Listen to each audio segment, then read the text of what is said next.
Ya, Assalamualaikum warahmatullahi wabarakatuh. Pemirsa Sultan TV, selamat pagi semuanya. Apa kabar? Semoga dalam keadaan sehat walafiat dan dalam mood yang cukup baik begitu ya. Karena kemarin sudah bertemu dengan weekend, semoga kita hari ini fresh kembali menjumpai hari Senin tentunya di tanggal 29 November 2021 pemirsa. Dan jangan lupa kami ingatkan kembali untuk Anda yang belum memfollow seluruh media sosial kita di Instagram kita di @sultantv.co dan juga @beritasultantv, dan fanpage Facebook kita di @sultantv.co dan YouTube streaming kita di sultantv.co juga. Dan jangan lupa juga pemirsa, Anda bisa berlangganan dan juga menyaksikan tayangan Sultan TV melalui TV satelit Ninmedia di channel 026. Pagi hari ini pemirsa, luar biasa kita akan membahas tema yang mungkin cukup menyeramkan dan juga tapi menarik ya, karena ini terus digulirkan kembali wacana hukum mati bagi koruptor. Seperti kita ketahui bersama pemirsa bahwa Jaksa Agung ST Burhanuddin kemarin beberapa waktu lalu ini kembali menggulirkan wacana hukuman mati bagi para koruptor di Indonesia. Namun seperti apa sih? Apakah kemudian wacana ini bisa membuat jera para koruptor di tanah air? Kita akan terhubung dengan aktivis anti korupsi Kang Yudi Purnomo Harahap SHS Hum yang sudah bergabung melalui line Zoom meeting kita. Assalamualaikum Mas Yudi. Waalaikumsalam warahmatullahi wabarakatuh. Semangat pagi para pemirsa Sultan TV. Ya, Mas Yudi sehat? Alhamdulillah sehat, Mbak. Alhamdulillah sehat. Dan pemirsa, Mas Yudi ini selain sebagai aktivis anti korupsi, beliau juga mantan ketua WPKPK, mantan penyidik Media KPK dan juga founder IM57 Institute. Gimana bacanya Mas Yudi? Betul ya? IM57 Institute, ya. Betul ya. Ya, dan beliau aktif di KPK 2007 sampai dengan 2021 dan juga penyidik KPK 2013 kemudian founder hingga sekarang ya Mas Yudi 2021 hingga sekarang, kemudian juga mengambil S1 hukum sejarah. Ini S1-nya banyak juga nih ya Mas Yudi ya. S1 Ilmu Sejarah UI, S1 Hukum Unsuria, kemudian S2-nya sedang berlangsung di kajian Strategic Intelligence UI. Wah, ini mendalami penyelidikan koruptor begitu, mengambil intelijen ya Mas Yudi ya. Betul. Baik. Walaupun sebenarnya sudah punya basic ya, tapi itu untuk teorinya seperti itu. Oke, Mas Yudi, bagaimana aktivitasnya nih? Lancar-lancar? Alhamdulillah lancar, dan ya semenjak tidak jadi penyidik ya biasanya kita menginterogasi orang di ruang pemeriksaan gitu ya. Sekarang kita harus ketemu dengan banyak orang gitu kan untuk menyuarakan anti korupsi ya. Ternyata ya zaman berubah ya. Orang pun berubah. Saya yang dulu hanya berhadapan dengan saksi atau tersangka di ruang sempit gitu ya, 2 kali 3 meter lah gitu kan. Sekarang harus tampil di TV, di radio, narasumber isu-isu strategis, hadapi ratusan ribuan orang gitu kan, aktif di sosmed padahal dulu kita rahasia gitu ya. Tapi ya itulah kehidupan ya, seperti itu Mbak, semenjak kita disingkirkan dari KPK secara sepihak seperti itu. Oke, baik. Oke, Mas Yudi, kita mau bicara soal wacana hukuman mati bagi koruptor. Ternyata kalau kita lihat juga di YouTube-nya Mas Yudi, ini wacana hukuman mati tidak hanya bergulir pada tahun 2020-2021, namun sudah 19 tahun yang lalu ya Mas Yudi ya. Mungkin bisa dijelaskan dulu Mas Yudi, seperti apa keadaan dahulu 19 tahun yang lalu dengan sekarang yang kembali digulirkan hukuman mati bagi para koruptor? Ya, jadi hukuman mati itu bukan wacana, tapi sudah diformulkan di dalam Undang-Undang Tindak Pidana Korupsi bahwa bisa dimungkinkan untuk dipidana hukuman mati bagi para koruptor. Sehingga itu bukan lagi perdebatan wacana yang harus disampaikan ke media atau diskusi seminar, tidak, sudah ada. Pasca reformasi, kita memahami bahwa bangsa kita hancur ketika itu karena korupsi. Sehingga korupsi dinyatakan sebagai kejahatan luar biasa. Nah, ketika korupsi adalah kejahatan luar biasa, tentu hukumannya pun juga tidak ringan gitu ya. Nanti korupsi kejahatan luar biasa tapi hukumannya setahun gitu kan, enggak. Tapi dimaksimalkan ya, bahwa ada hukuman mati bagi koruptor yang di Undang-Undang Tipikor itu khusus di pasal 2 tentang kerugian keuangan negara. Namun memang hukuman mati itu adalah hukuman yang sangat berat. ya itu melanggar HAM, yaitu hak asasi manusia untuk hidup dan memperbaiki diri sendiri, ya. Namun di Indonesia kita masih ada hukuman mati, tetapi hukuman mati di situ benar-benar sangat limited. Ya. Harus ada kejadian luar biasa. Syaratnya adalah pertama, Indonesia dalam keadaan bencana alam luar biasa, ya, misalnya dulu kayak di Aceh. Kemudian yang kedua, sekarang nih COVID, ya kan? Nah, ini kan dianggap sebagai bencana non alam, ya. Kemudian yang kedua, Indonesia dalam keadaan perang, ya. Jadi kalau ada yang perang, kita perang nih misalnya dengan negara tetangga, kemudian ada yang korupsi di situ, itu bisa dipidanakan dengan hukuman mati. Kemudian krisis moneter. Nah, ini kan terkait dengan dulu kita pernah krisis bagaimana bangsa kita berdarah-darah, dolar naik, kemiskinan sangat tajam menurun, melonjak dan lain sebagainya gitu kan. Sembako luar biasa mahal. Nah, ketika ada yang korupsi, ketika nanti Indonesia krisis moneter lagi, itu dia bisa dipidana mati. Dan yang terakhir, pengulangan tindak pidana korupsi. Jadi dia udah korupsi, tindak pidana mengulangi lagi gitu. Tetapi terkait dengan pasal 2 tadi ya, yang merugikan keuangan negara. Artinya bahwa penegak hukum ya, dalam hal ini KPK, kejaksaan gitu kan, memang serius ingin menghukum mati gitu ya, itu bisa, mereka bisa menuntut gitu kan.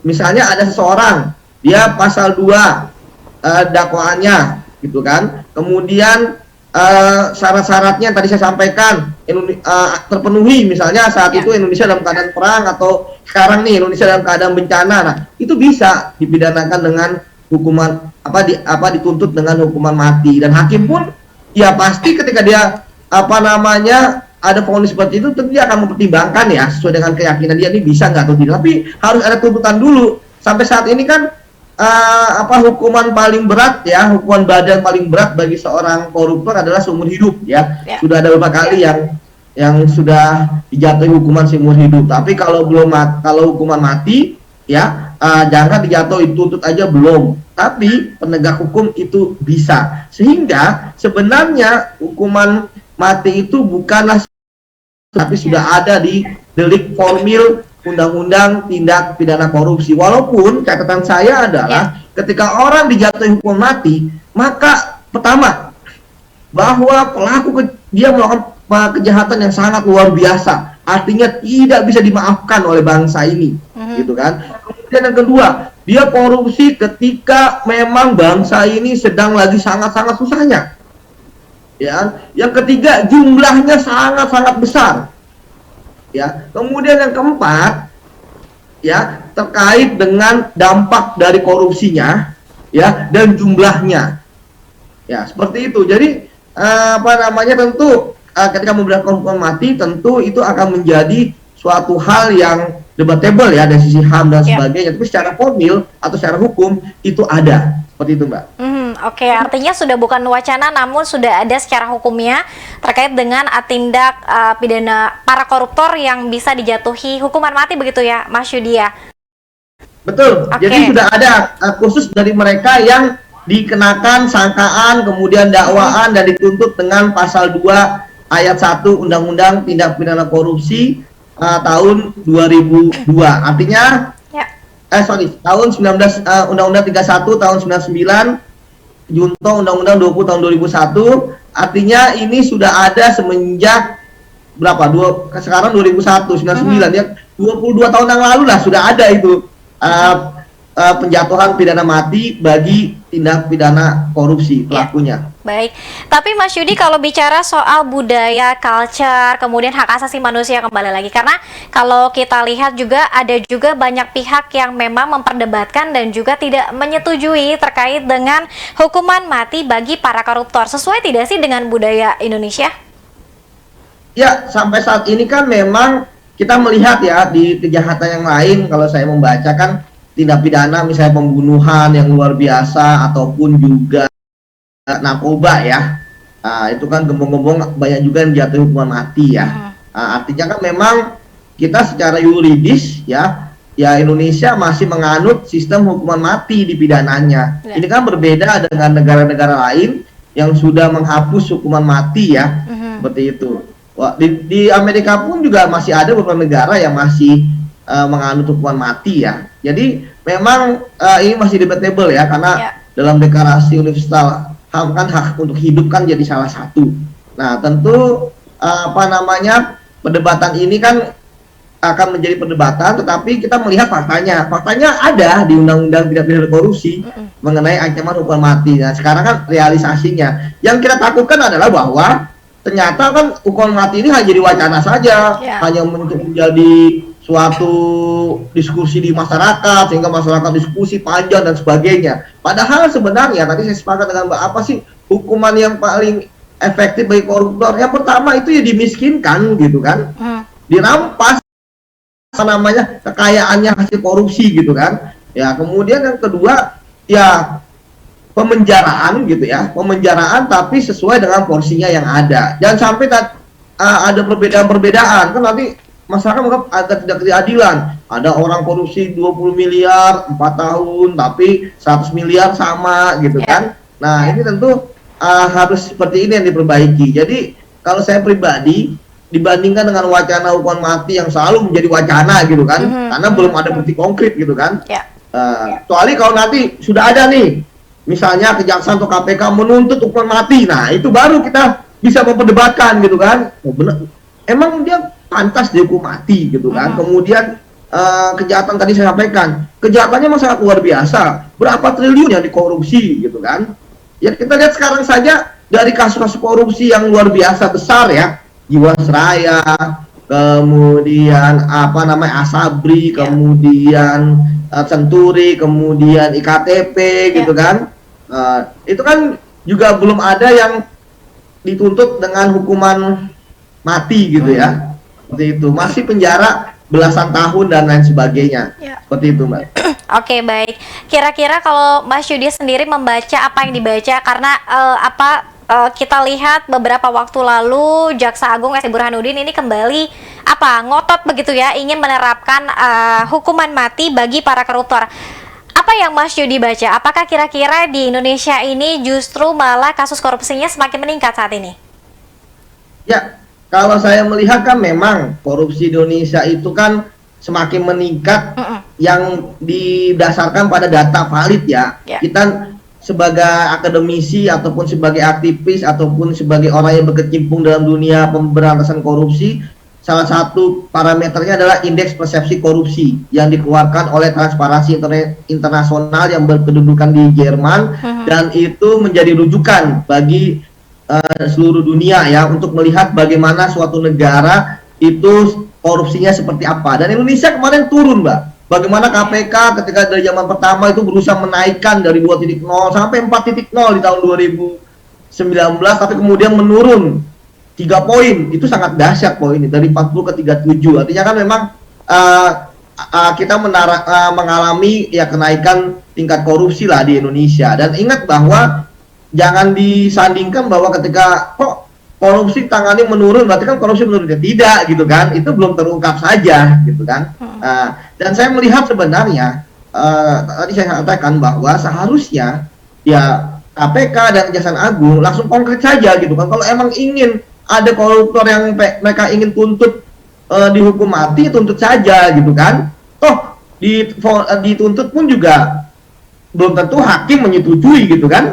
Gitu. Tetapi daripada berwacana terhadap wacana yang sudah ada dalam undang-undang, kecuali belum ya, gitu kan. Misalnya belum ada hukuman mati, kemudian diwacanakan ada seminar tentang hukuman mati, bagaimana sehingga nanti DPR maupun Presiden siapakah yang berinisiatif lebih dulu untuk hukuman mati. Nah ini kan saat ini sudah ada gitu kan, terapin dulu itu kan, walaupun hanya 1%, tapi terapkan dulu kalau misalnya mau gitu, dibandingkan dengan hanya untuk melakukan ya istilah wacana-wacana sampaikan ke media, kemudian masyarakat kembali untuk berdiskusi lagi gitu kan, sehingga mungkin akan jadi kegaduhan dan sebagainya, seperti itu, Mbak.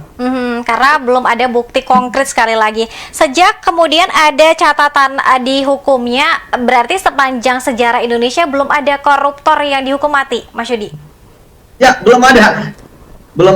Paling hanya paling berat ya seumur hidup lah, ada yang seumur hidup juga seperti itu. Oke, kalau Mas Yudi sendiri secara pribadi apakah setuju dengan wacana atau mungkin dengan penerapan hukum mati bagi para koruptor? Ya kalau dari undang-undang kan sudah ada gitu ya. Ya saya pikir sekarang kalau ingin terapkan saja gitu kan. Tetapi saya lebih melihat bahwa faktor ketika seseorang menjadi tersangka berdasarkan pengalaman saya itu bagaimana kita pertama itu ada yang namanya aset recovery, gitu kan. Kita merecovery kembali aset-aset yang dirampok secara luar biasa melalui korupsi oleh mereka gitu ya. Nah, kemudian yang kedua efek jera. Nah ini juga yang penting gitu kan. Apakah kemudian hukuman mati itu memberi efek jera? Sampai saat ini belum ada pembuktian ada hukuman mati di Indonesia gitu kan. Jadi belum tentu juga ada efek jera. Sekarang saja orang 8 tahun, 9 tahun, 10 tahun, 11 tahun, ada yang seumur hidup itu juga belum menjadikan efek jera. Kita bisa di suatu daerah sebelumnya kepala daerahnya kena, wakilnya menggantikan kena lagi, kemudian ada pemilihan kena lagi gitu kan. Jadi kayak hat trick gitu kan. Jadi istilahnya memang saya melihat korupsi itu kan ada dua yang paling penting ya dari berbagai macam teori penyebab orang korupsi. Yang pertama itu adalah korupsi karena kebutuhan, ya karena need ya. Kebutuhan ini bukan berarti itu adalah kebutuhan untuk kehidupan sehari-hari ya, bagaimana memenuhi primernya, sekundernya, bahkan tersier dalam tingkat yang paling rendah gitu ya. Artinya kan tidak ada koruptor dia korupsi karena istrinya nggak bisa belanja gitu kan. Tidak pernah saya menemukan koruptor dia korupsi karena keluarganya nggak bisa makan, anaknya nggak bisa sekolah, atau mobilnya nggak punya mobil gitu kan. Pasti punya mobil banyak. Kenapa? Untuk kebutuhan hidup yang mewah gitu kan. Sehingga dan yang paling penting adalah korupsi itu terjadi karena greed kan. Tidak pernah ada seorang koruptor yang korupsi sekali habis itu taubat, gitu kan. Begitu saya temukan pasti banyak sekali tindak pidana korupsinya. Kenapa? Karena dalam pikiran mereka, selama mereka masih menjabat, selama mereka masih berkuasa, selama mereka masih punya kewenangan, selama mereka masih diakui eksistensinya oleh orang, dan orang punya kepentingan terhadap mereka, maka mereka akan korupsi, gitu. Karena bagi mereka itulah kesempatan mereka mendapatkan uang yang banyak. Mereka tidak memikirkan mengenai, wah saya kan pejabat, nggak semua orang bisa menjadi pejabat, nggak semua orang punya prestis seperti saya, nggak semua orang punya fasilitas gaji, kemudian rumah dinas, mobil dinas, ajudan dan sebagainya. Mereka tidak memikirkan itu ya. Dalam pikiran mereka adalah ya selama mereka tadi masih menjabat, mereka ingin menguruk uang sebanyak-banyaknya. Mengapa? Karena mereka paham ketika mereka sudah tidak menjabat, mereka bukan siapa-siapa lagi. Istilah ada cerita begitu dia ada seorang pejabat, begitu pejabat banyak parcel entah dari mana datang. Begitu dia dapat 1, 2, 3 parcelnya udah luar biasa gitu kan. Berarti masih ada yang ingat dengan dia. Seperti itu. Oke, baik Mas Yudi, ini semakin menarik dan saya juga ingin tanyakan kepada Mas Yudi bagaimana kemudian kinerja para penegak hukum di Indonesia yang tadi sudah disebutkan, bahkan katanya sih kasus korupsi ini meningkat begitu ya di Indonesia. Lalu bagaimana para kinerja penegak hukum untuk kemudian memberantas korupsi, apakah sudah cukup komitmen kuat begitu di Indonesia? Namun kita harus jeda terlebih dahulu Mas Yudi, kita akan lanjutkan kembali usai jeda. Pemirsa tetap bersama kami dalam bincang hari ini.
Ya, terima kasih pemirsa Sultan TV Anda masih bersama kami dalam bincang hari ini. Hari Senin ya, kita membincang wacana hukuman mati bagi para koruptor. Saya juga masih ditemani dengan Mas Yudi Purnomo Harahap, SHS Home, aktivis anti korupsi sekaligus mantan ketua WPKPK, mantan penyidik Media KPK dan juga founder IM 57 Institute. Ini sepertinya tidak jauh-jauh lagi soal IM 57 ini membincang soal korupsi dan juga para koruptor juga ya, Mas Yudi ya. Ya betul, jadi ini wadah kita Ya. dari X57 pegawai KPK yang disingkirkan untuk ya kita ingin tetap berjuang memberantas korupsi karena kita paham kita disingkirkan supaya kita tidak lagi berada di jalur pemberantasan korupsi. Namun saya paham bahwa ini penting bagi kita untuk tetap berada di jalur pemberantasan korupsi berdasarkan ilmu, pengalaman yang kita miliki seperti itu. Oke, baik. Kita lanjutkan tadi pertanyaan yang sempat terpotong jeda, Mas Yudi. Bagaimana kemudian Mas Yudi dan mungkin kawan-kawan lainnya melihat kinerja para penegak hukum saat ini untuk memberantas para koruptor di Indonesia? Ya, saya melihat ada beberapa hal yang harus diperbaiki dan ini penting gitu ya. Terutama bagaimana sih supaya negara kita terhindar dari kehancuran akibat korupsi. Kan salah satu negara gagal itu karena korupsi gitu kan, yang merajalela ketika oligarki itu berkuasa yang kemudian menyebabkan kehancuran sumber daya alam dikeruk gitu kan, pengadaan barang dan jasa, uang negara dirampas atau diambil secara sistematis dan lain sebagainya. Pertama adalah bagaimana memasukkan orang-orang yang berintegritas untuk menjadi pejabat negara. Pejabat negara itu kan ada yang mengkarir, ada yang diangkat. Ini bagaimana supaya pejabat negara ini adalah orang-orang yang ketika diangkat berdasarkan kompetensi dan kualifikasi yang mereka miliki, gitu. Sehingga mereka ketika menjabat tidak perlu untuk memberi suap seperti kemarin kan ramai wacana dari Pak Erick Thohir ya, bahwa untuk jadi dirut BUMN 25 miliar, luar biasa sekali gitu kan. Ketika ada orang dia korupsi ya kan, pasti kita bisa melihat dia ketika menjabat aja nyuap 25 miliar, sehingga yang ada dalam pikiran dia ketika menjabat adalah bagaimana balik modal. Syukur balik modal, kalau bisa lebih gitu kan, berkali-kali lipat malah. Nah, kalau begitu bagaimana kinerja di perusahaan? Yang ada di pikirannya adalah balik modal, bagaimana uang kan 25 miliar. Belum lagi kalau kita lihat uangnya dari mana 25 miliar. Kan 25 miliar jumlah yang nggak sedikit gitu kan. Mungkin kita mati hidup berapa kali bisa dapat 25 miliar gitu kan. Gitu. Jadi bagi saya harus orang yang berintegritas gitu kan. Artinya ketika orang berintegritas dia tidak mau untuk korupsi. Kemudian yang perbaikan sistem. Ya. Sekarang semua harus terbuka, harus transparan melalui sistem elektronik semua. Tidak, walaupun memang diakal-akalin, tapi setidaknya penjahat akan berpikir berkali-kali untuk bisa melakukan kejahatan ya, gitu. Jadi rekayasa mereka akan lebih panjang gitu kan. Dan kemudian sehingga ketika sistem diperbaiki, maka orang tidak bisa untuk korupsi. Dan yang kemudian yang ketiga yang tidak kalah penting, bahwa penindakan kasus korupsi, penangkapan kasus koruptor harus selalu digalakan. Ya, kenapa? Supaya menjadi efek jerah. Sehingga orang takut untuk korupsi. Ketika, teman saya ternyata ditindak. Teman saya ternyata hukumnya berat. Gitu. Kalau misalnya hukumannya ringan, orang 10 miliar, divonis cuma 2 tahun gitu kan. Kerja apa? Misalnya gini aja, logika sederhana masyarakat. Kerja apa dapat 10 miliar selama 2 tahun gitu kan. Itu yang perlu kita perbaiki sekarang. Jadi sehingga ketika penindakannya kuat, maka yang terjadi adalah masyarakat atau pejabat-pejabat tersebut itu takut untuk korupsi, sehingga tidak ingin korupsi, tidak mau korupsi, kemudian takut korupsi. Itu ketika itu terjadi, saya pikir Indonesia akan bebas dari korupsi. Dan emang panjang perjalanannya. Semenjak KPK saja udah 19 tahun. Memang berantas korupsi itu hal yang penting kan. Korupsi itu kejahatan kerah putih, white collar crime ya. Artinya bahwa memang diikuti oleh kejahatan-kejahatan yang oleh pelaku kejahatan yang pintar. Ya. Ya kan, saya nggak pernah menemukan pelaku koruptor itu bodoh gitu kan. Bahkan pelaku korupsi itu bisa menyembunyikan asetnya ke luar negeri gitu kan. Kemudian bisa menyamarkan hasil kejahatannya. Kemudian bisa berlapis-lapis gitu. Artinya bahwa koruptor yang ada di Indonesia harus benar-benar kita berantas sampai ke akar-akarnya, sebab kalau tidak mereka juga akan melakukan pengkaderan. Jadi bukan kita aja melakukan pengkaderan anti korupsi gitu kan, mereka juga melakukan pengkaderan.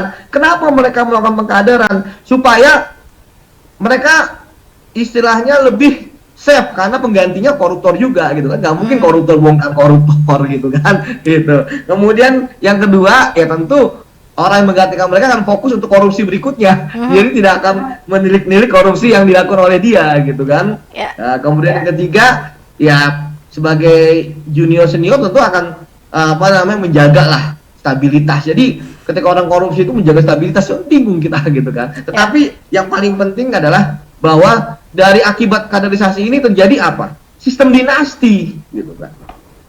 Warganya ya kan, suaminya mungkin udah 2 periode kan, bukan istrinya mau 2 periode, emang anaknya. Jadi kalau begitu, selama 20 tahun, jabatan kepala daerah pernah pindah dari rumah itu, kan gitu. Lah bagaimana yang lain gitu kan?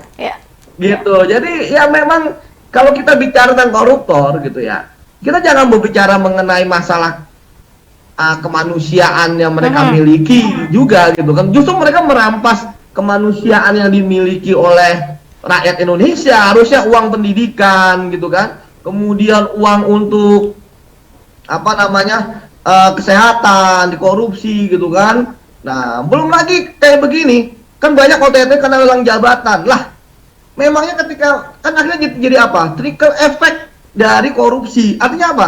Artinya ketika saya nih pejabat daerah dapat uang suap karena orang itu menduduki jabatan, dan nanti orang itu kan korupsi itu balik modal gitu. Jadi lingkaran setan korupsi yang terjadi di Indonesia, Mbak Dea. Baik Mas Yudi. Ini warisan budaya korupsi begitu ya. Ini secara turun-temurun, dan juga kalau kita lihat penangkapan yang sudah dilakukan oleh para penegak hukum, apakah masih belum bisa menuntaskan kasus korupsi yang ada di Indonesia hingga ke akar-akarnya, Mas Yudi?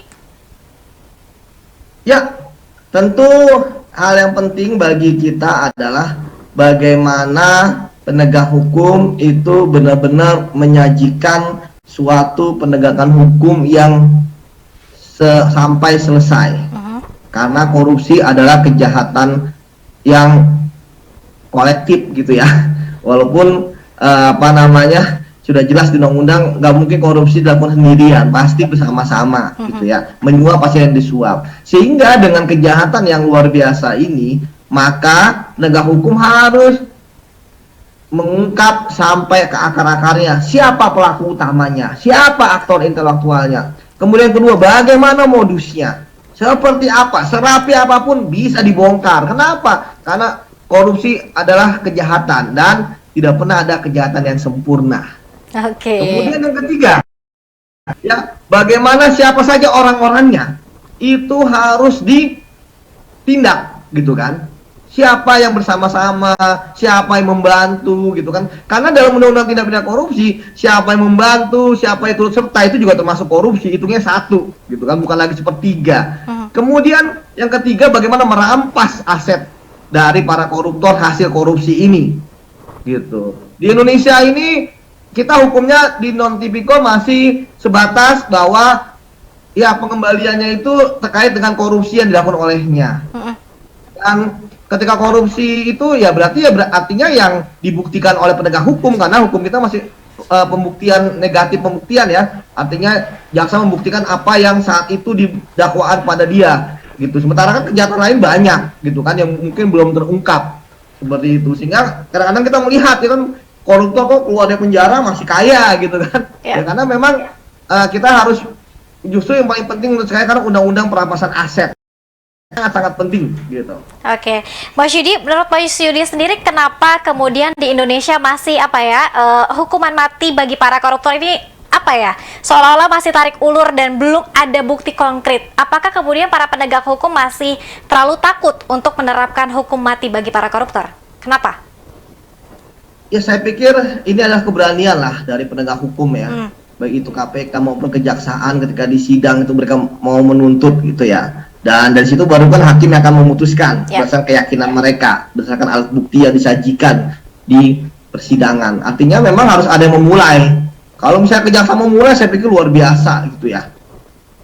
Bahwa mereka mau, artinya kan gini, perdebatan HAM kan akan terjadi ketika itu dilakukan, gitu kan. Nah nanti baru kita akan ada perdebatan bahwa apakah benar koruptor tadi saya katakan, apakah benar bahwa dia memang layak dihukum mati atau tidak gitu kan. Nah itu kan jadi, tapi sebelum itu dilakukan ya kita hanya akan menjadi apa ya, di diskusi di ruang hampa lah. Kita diskusi terhadap hukuman mati tapi sebenarnya sudah ada tapi diterapkan. Tapi kalau diterapkan, nah itu baru kita bisa berdiskusi secara lebih panjang. Misalnya, oh memang itu layak dihukum mati. Kenapa? Dia korupsi, kita lagi COVID-19, susah. PCR misalnya dulu 2 juta kan, sekarang ditunda 75. Apa namanya? Kita ngantri di sana sini gitu kan, kita nganggur gitu kan. Nah, baru wah dia korupsi, hukuman mati gitu kan. Nah, terus korupsinya luar biasa, 10 triliun. Nah, ya kan 10 triliun itu nolnya berapa gitu kan. Kita mungkin yang ada dalam kita gelinding semua mungkin gitu ya, tabungan gitu kan. Nah jadi begitu, baru kalau itu baru kita diskusi gitu kan. Saya ada di Sutang ini, bisa jadi saya tidak setuju itu dihukum mati. Ternyata ada kejahatan lebih besar loh. Ya sama kayak kemarin misalnya ketika korupsi bansos, ya kan kita lihat itu pelakunya menteri ya misalnya gitu kan. Kemudian di kejadiannya uangnya pun juga miliaran lah gitu kan. Kemudian yang ketiga saat COVID. Nah itu kenapa nggak kalau dia kan pasalnya pasal suap ya, jadi tidak bisa dihukum mati. Kenapa tidak dikembangkan gitu kan di pasal 2, misalnya akibat bansos yang dikorupsi oleh dia berapa sih kerugian negara, itu kan harusnya dilanjutkan. Nah dari situ kan bisa kelihatan gitu. Karena bisa juga kan nanti perdebatan tentang hukum mati kan gini, siapa pelakunya? Ya kalau memang pelakunya ternyata cuma pejabat di kelurahan gitu kan, ya nggak mungkin dihukum mati gitu kan. Apa pikir kan harus high level. Tadi saya katakan bahwa saya ulangi lagi bahwa ketika orang dihukum mati gitu kan, diancam dengan hukuman mati, maka dia harus pejabat yang high level gitu ya, yang tinggi, yang besar ya, jabatnya tinggi gitu kan. Kemudian yang kedua, dampak korupsinya luar biasa, jumlahnya sangat besar, dan syarat-syarat situasi dia bisa diancam hukuman mati itu ada gitu. Itu aja gitu kan. Misalnya miliar ya jangan dihukum mati lah, banyak orang korupsi ratusan miliar. Kan kita pakai sistem jurisprudensi hakim juga yang sekarang terjadi gitu kan. Gitu. Ya, banyak orang yang 30 miliar nggak dihukum mati gitu kan. Nanti itu bagi saya bahwa itu yang harus jadi parameter. Kenapa? Ya jangan sampai nanti hanya untuk orang dihukum mati gitu kan, hanya untuk bahwa nih hukuman mati sudah kami terapkan. Ya nggak begitu juga gitu kan. Harus dilihat juga loh, banyak pejabat tinggi di Indonesia ditangkap oleh KPK gitu kan. Misalnya ketika saya jadi pejabat kan banyak gitu kan, tapi ya hukumannya nggak ada yang hukuman mati gitu kan, baik itu terkait dengan pasalnya ataupun juga terkait dengan ya menjadi parameter, jadi jurisprudensi lah. Jadi saya pikir kalaupun nanti ada misalnya hukuman mati ya disitulah baru kita bisa berdebat. Wah layak, ini udah layak nih, wah masa seorang menteri korup gitu kan, enak banget nih dia diangkat oleh presiden kemudian untuk melayani, ya baru gitu kan. Korupsinya pun 20 triliun gitu kan, atau misalnya kita lagi susah dari saya sampaikan. Jadi itu yang akan menjadi diskusi ketika sudah ada tuntutan hukuman mati gitu kan bagi seorang pelaku tindak pidana korupsi seperti itu. Oke, baik. Dan ini menarik ya Mas Yudi, kenapa kemudian meskipun sudah ada secara undang-undang hukum mati bagi para koruptor, namun disebutkan tidak bisa memberikan efek jera karena ini seperti hanya wacana. Namun kalau kita lihat catatan di segmen sebelumnya oleh Mas Yudi sendiri, krisis moneter, kemudian juga kerugian negara dan lain sebagainya dalam bencana dan lain sebagainya, ini artinya masih banyak juga pertimbangan untuk menerapkan hukuman mati bagi para koruptor begitu ya, Mas Yudi? Ya tentu saja kan itu ada pertimbangan lah, sama seperti gembong narkoba Ya. gitu kan, atau kejahatan lain pembunuhan gitu. Apakah membunuh satu atau dua orang itu bisa dihukum mati gitu kan? Kan hukum mati kan kalau misalnya dia berencana, kita kan ada syarat-syaratnya kan, dia pembunuhnya berencana, kemudian ya walaupun dihukum mati tentu kan ngeliat kesadisannya gitu kan, misalnya dimutilasi kah, kemudian ini satu keluarga gitu kan, sehingga dia membunuh karena memutus keturunan gitu. Jadi tentu saya pikir ada pertimbangan objektif dan subjektif lah ketika mengancam hukuman mati. Tetapi ya kita kembali kepada kalau emang ingin menghukum mati koruptor, kita berdebat ketika sudah ada bahwa ketika persidangan dengan dituntut dengan hukuman mati. Nah, itu baru kita berdebat di situ gitu kan. Ya, karena memang korupsi kan kejahatan luar biasa, extraordinary crime gitu ya. Kalau memang pantas seorang koruptor hukum mati gitu kan. Tapi bukan hanya sebagai wacana seperti itu. Baik, Mas Yudi sendiri lihat bagaimana budaya korupsi di Indonesia saat ini? Cukup urgent, cukup laten? Saya pikir budaya korupsi di Indonesia ini kan sebenarnya kan budaya itu kan hasil cipta rasa kasar manusia yang bernilai tinggi gitu ya, yang kemudian nilai-nilai dalam suatu bangsa gitu kan.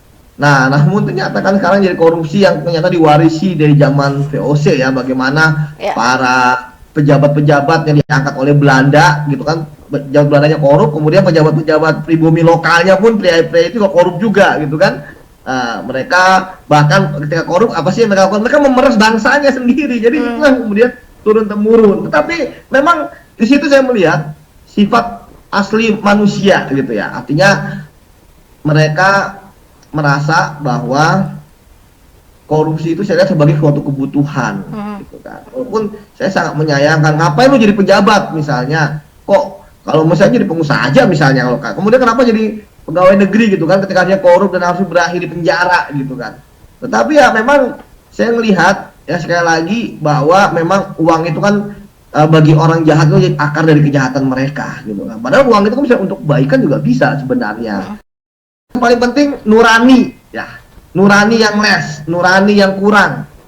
Kenapa? Karena nurani itu adalah yang tidak bisa dibohongi. Hati nurani itu nggak bisa dibohongi ketika orang korup. Pejabat Indonesia tahu bahwa ini yang bisa mereka ambil, ini yang nggak bisa mereka ambil, ini yang menjadi hak mereka, ini kewajiban mereka, itu haram, itu halal gitu kan. Tahu mereka.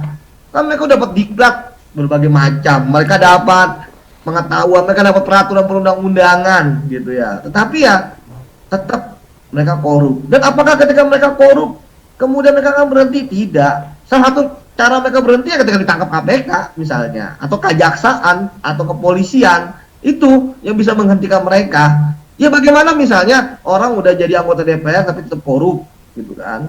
Bahkan saya seringkali melihat ya seorang laki-laki gitu kan, dia udah menduduki jabatan, kemudian istrinya gitu kan, dia bergeser atau jadi DPRD gitu kan, tapi dia tetap menjadi secara de facto penguasa di kabupaten atau kota itu gitu kan, sampai kemudian ditangkap KPK. Artinya apa? Ya artinya kan ketika terjadi pilkada dan sebagainya, harusnya disitulah peran serta masyarakat gitu kan, ketika melihat bahwa ini ada politik dinasti, harusnya pinter gitu kan, wah jangan gitu kan. Emang peraturan tidak melarang, itu hak asasi manusia lagi gitu ya. Walaupun dulu pernah gitu bahwa jangan sampai dibikin undang-undang peraturan, tapi akhirnya dibatalkan gitu ya. Tapi setidaknya gini, kenapa sih ada pilkada?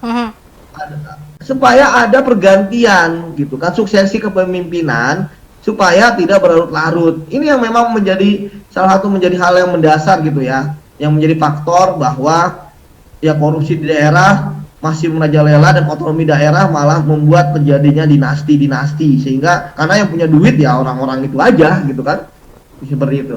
Ya, baik Mas Yudi, nanti kita akan lanjutkan lagi, masih ada satu segmen terakhir. Nah, juga pertanyaan-pertanyaan yang sudah mampir ke kanal YouTube sultantv.com nanti kita akan bacakan dan coba dijawab oleh Mas Yudi. Tetap bersama kami pemirsa dalam Bincang hari ini.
Ya, terima kasih pemirsa Sultan TV Anda masih bersama kami. Tentunya saya juga masih ditemani oleh Mas Yudi dari mantan penyidik KPK dan juga aktivis anti korupsi ya.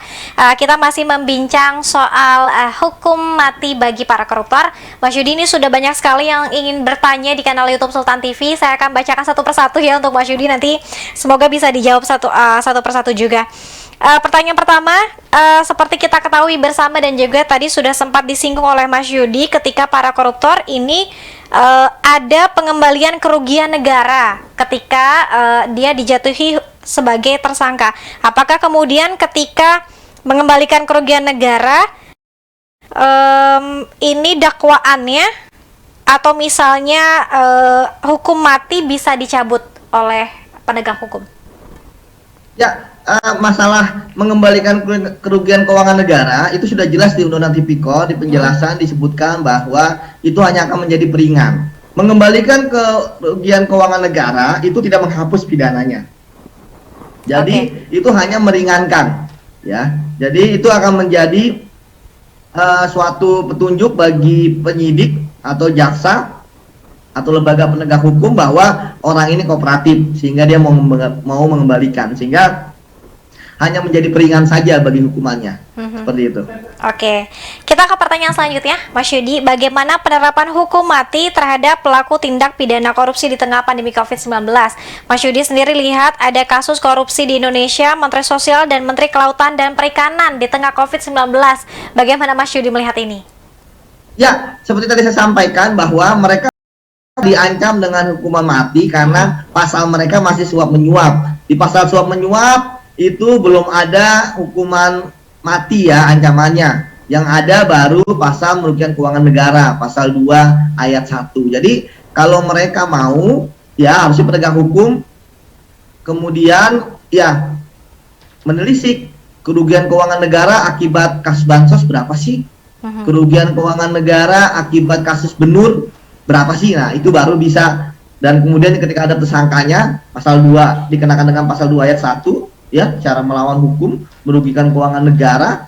Nah, itu baru bisa diancam ya hukuman mati. Ingat ya, ini baru ancaman saja, tetapi nanti hakim lah yang akan memutuskan. Tapi ya sepanjang tidak ada yang menuntut gitu ya, tentu hakim juga tidak bisa semena-mena mereka ultra petitum gitu kan. Misalnya dituntut 10 tahun tiba-tiba menghakimi hukuman mati kan, gak gitu kan hukum, kecuali memang sudah ada yang wacana setuju tidak setuju bisa juga gitu kan. Nah, tentang ancaman tentang hukuman mati ini seperti itu. Ya, baik. Kita ke pertanyaan selanjutnya Mas Yudi. Kenapa kemudian kita melihat negara kita dalam mengatasi korupsi dan juga para koruptor tidak tegas? Mengapa tidak berani seperti negara-negara maju lainnya? Ya, saya pikir memang di sini kan bukan masalah tegas tidak tegas ya, tetapi bagaimana penegak hukum itu benar-benar berani memainkan porsi mereka gitu ya. Karena ya tadi kita melihat bagaimana pengungkapan kasus besar ya, mulai dari Jiwasraya, Asabri, kemudian juga IKTP, kemudian kasus-kasus lainnya gitu kan, Senturi juga. Ini kan mereka ini sangat-sangat luar biasa lah mengambil uang rakyat Indonesia gitu kan. Nah, disinilah maka seharusnya mereka dihukum berat. Nah, cara menghukum berat sekali lagi, ya hanya penegak hukum yang bisa menghukum berat. Karena bagi saya, bahwa seseorang itu baru kapok dia tidak korupsi ketika dia ditangkap. Ya, itu aja. Gitu kan. Sama seperti maling gitu kan. Selama dia belum ditangkap, masih maling motor misalnya gitu kan. Atau mencopet, masih nyopet. Gitu kan. Dan begitu keluar dari penjara pun juga jadi residivis gitu kan, masih melakukan hal yang sama. Makanya di sini itulah peran penting yang namanya juga etika gitu kan, bahwa ya ketika orang sudah jadi pelaku korupsi ya sudahlah, ngapain, walaupun memang diperbolehkan kemana-mana setelah itu, tapi kan sudah karena mereka sudah menjalani masa pembinaan di lapas gitu, tapi kan secara etika Anda udah gagal gitu kan menjabat ketika itu, kok masih ingin menjabat dan sebagainya. Saya pikir ketika orang sudah melakukan korupsi ya fokus ibadah saja gitu kan, memperbaiki apa yang dilakukan gitu kan, ngapain lagi turut ikut dalam misalnya masa pemerintahan dan sebagainya. Seperti itu kan. Oke. Baik, Mas Yudi, jika hukuman mati terhadap koruptor diterapkan misalnya di Indonesia, kan pengadilan internasional menggugat atau tidak setuju terkait dengan hukuman mati yang diterapkan. Bagaimana kemudian nanti posisi Indonesia? Ya, saya pikir luar negeri ya tentu pasti, jangan luar negeri, dalam negeri itu juga pasti akan ada pro dan kontra lah, seperti itu. Tetapi hal yang penting kan dalam hukum internasional kan ini adalah menghormati kedaulatan negara lain gitu ya. Dan kalaupun nanti misalnya ada hukuman mati, ya saya pikir itu adalah kedaulatan Indonesia gitu ya, bahwa kita punya hukum teritorial yang berlaku di kita gitu kan, kemudian juga bahwa penerapannya juga berdasarkan proses hukum yang jelas gitu kan, mulai dari penyelidikan, penyidikan, penuntutan, pemeriksaan di sidang yang terbuka, semua bisa melihat gitu kan, sampai nanti di hakim memvonis, sampai nanti dia punya kekuatan hukum tetap gitu ya, karena sistem hukum kita berbeda. Saya justru punya pengalaman ya, perdebatan sering terjadi ketika kita ada beda ini ya, kita ada berbeda sistem hukum ya, ketika misalnya kita ini kan dalam tindak pidana korupsi bisa in absentia gitu, jadi koruptornya kabur kita bisa melaksanakan persidangan gitu ya. Tetapi ketika putusan dijatuhkan dan sudah ingkrah tanpa ada keadilan terdakwa, itu di luar negeri itu banyak yang tidak mau ada seperti itu. Jadi ketika dia punya aset di luar negeri, susah sekali kita merampasnya. Karena di sana itu maunya pengadilan itu terbuka dari terdakwa. Kalau terdakwanya kabur, gimana? Kan gitu kan. Tapi ya akhirnya itu menjadi satu-satunya kasus korupsi besar ya, Bang Senturi waktu itu yang Hevas dan Nafas ya, yang disidang secara in absentia. Dan karena ada kejadian itu, mungkin akhirnya sekarang ini sudah tidak ada lagi yang in absentia ya, karena memang mungkin kalau di Indonesia mungkin oke lah in absentia, tapi kalau nyata ada permasalahan misalnya dia menyembunyikan aset luar negeri, kita ingin merampas dan sebagainya, itu akan menjadi sulit karena misalnya negara-negara common law gitu kan, negara-negara semakmuran Inggris itu belum mengakui adanya pengadilan in absentia tanpa ada kehadiran dari terdakwa. Seperti itu, Mbak. Oke, baik. Kita ke pertanyaan selanjutnya. Ini pertanyaannya cukup menggelitik begitu ya, Mas Yudi. Bagaimana kemudian kalau kita lihat dari kacamata atau hukum agama, hukuman mati bagi para koruptor? Mas Yudi, silakan. Wah, kalau untuk agama saya tidak terlalu paham gitu ya. Mungkin nanti kesempatan berikutnya narasumber dari tokoh agama gitu kan, hukum mati bagi dari sisi agama ya. Kalau saya kan dari sisi hukum nasional gitu kan, hukum sipil ya, bahwa kalau itu sepanjang hukum dalam aturan itu ada, itu bisa dijalankan.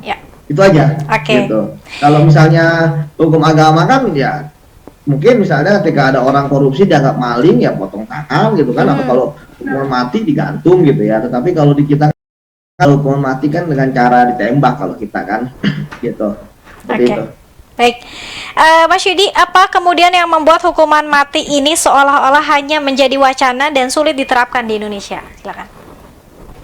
Ya karena masih jadi diskursus, bahkan lembaga yang bisa menghukum mati aja masih selalu mewacanakan gitu kan. Ya gimana kita, padahal sudah ada gitu kan, sudah ada dalam undang-undang gitu. Seperti itu aja jawabannya gitu. Laksanakan dulu undang-undang, baru kita kan saya sampaikan, kita baru berdebat ketika sudah ada tuntutan hukuman mati bagi seorang terdakwa kasus korupsi. Nah baru gitu kan kita debat, wah itu bisa, wah jangan dong, masa cuma segitu, yang dulu segini aja cuma 10 tahun, ini menyabut nyawa loh ya kan. Hukuman mati itu kan tadi saya sampaikan, itu bukan main-main gitu kan ya. Bahkan kan kita, seorang penjahat sejahat-jahatnya dia punya hak gitu kan ya, didampingi pengacara misalnya, dikunjungi keluarga, atau tidak berbicara atau tidak mengakui, itu bisa gitu kan. Tetapi kan itu punya haknya gitu kan. Makanya ya tadi ya, sejahat apapun orang dia punya hak juga gitu ya. Nah tapi disitulah makanya kenapa kan hukuman mati benar-benar sangat-sangat limited ya di Undang-Undang Tindak Pidana Korupsi, banyak syarat-syaratnya gitu. Seperti itu, Mbak. Oke. Terima kasih banyak Mas Yudi Purnomo Harahap, SHS Home. Kita sudah membincang wacana, bukan wacana lagi ya sebetulnya, hukum mati bagi para koruptor yang sudah membersamai dan juga memberikan edukasi tentunya kepada pemirsa Sultan TV. Mas Yudi, terakhir apa yang ingin disampaikan untuk para penegak hukum dan juga para pemirsa terkait dengan hukum mati bagi para koruptor yang kita sudah bincang hari ini? Silakan. Ya, saya pikir bukan waktunya lagi berwacana gitu ya. Aturan sudah ada, laksanakan dulu, baru setelah itu kita bisa berdebat, atau setelah itu meminta misalnya bahwa jangan hanya pasal 2 ayat 1 dong, seluruh pasal tindak pidana korupsi ada ancaman hukuman matinya. Lalu, tapi kalau belum ada konkretnya, ya jangan diomongkan dulu seperti itu. Laksanakan dulu seperti itu. Cukup? Cukup. Oke, terima kasih sekali lagi Mas Yudi Purnomo Harahap, SHS Home, aktivis anti korupsi sekaligus mantan penyidik KPK. Sukses selalu Mas Yudi. Ya, kita juga berharap bahwa para koruptor dan juga tindak pidana korupsi ini tidak ada lagi ya di Indonesia, dan Indonesia bisa semakin maju lagi karena budayanya ini semoga kita bisa kikis hingga ke akar-akarnya oleh para penegak hukum. Sukses juga Mas Yudi untuk IM 57-nya. Semoga senantiasa membersamai kita untuk sama-sama memberantas korupsi di Indonesia. Ya, pemirsa Sultan TV, terima kasih atas kebersamaan Anda. Tentunya besok kita akan kembali hadir lagi di jam yang sama, jam 9 sampai jam 10 pagi, tentunya dengan tema pembahasan lainnya. Akhir kata, saya Dia Lintawangi beserta seluruh kerabat kerja pamit undur diri. Terima kasih atas kebersamaan Anda. Wassalamualaikum warahmatullahi wabarakatuh.